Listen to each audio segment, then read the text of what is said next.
My name is still Bill, and I am still an addict. Welcome back to our basic text reading. We are on Chapter 4 of How It Works. This is Step 7.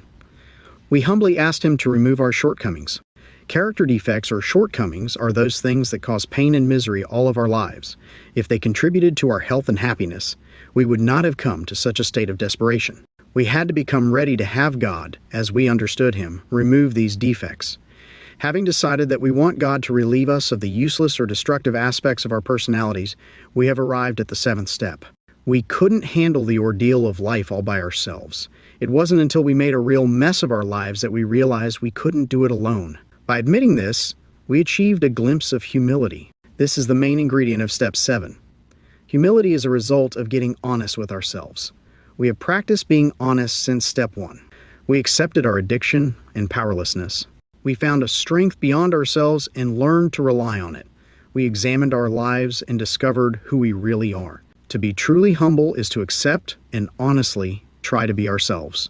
None of us is perfectly good or perfectly bad. We are people who have assets and liabilities. Most importantly, we are human. Humility is as much a part of staying clean as food and water are to staying alive. As our addiction progressed, we devoted our energy towards satisfying our material desires. All other needs were beyond our reach. We always wanted gratification of our basic desires. The 7th step is an action step, and it is time to ask God for help and relief. We have to understand that our way of thinking is not the only way. Other people can give us direction. When someone points out a shortcoming, our first reaction may be defensive. We must realize that we are not perfect. There will always be room for growth. If we truly want to be free, we will take a good look at input from fellow addicts. If the shortcomings we discover are real and we have a chance to be rid of them, we will surely experience a sense of well-being. Some will want to get on their knees for this step. Some will be very quiet.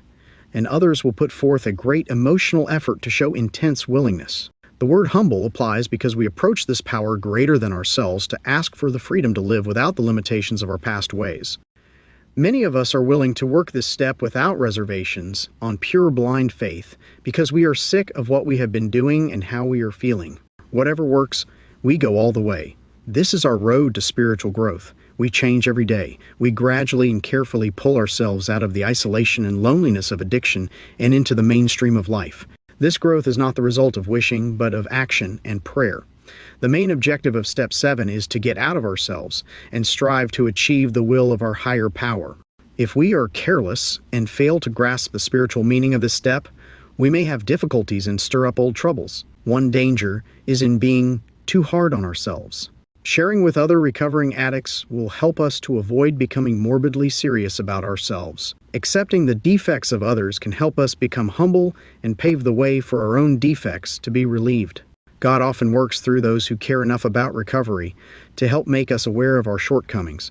We have noticed that humility plays a big part in this program and our new way of life. We take our inventory, we become ready to let God remove our defects of character, we humbly ask Him to remove our shortcomings. This is our road to spiritual growth, and we will want to continue. We are ready for Step 8. Thanks for watching, listening, keep coming back.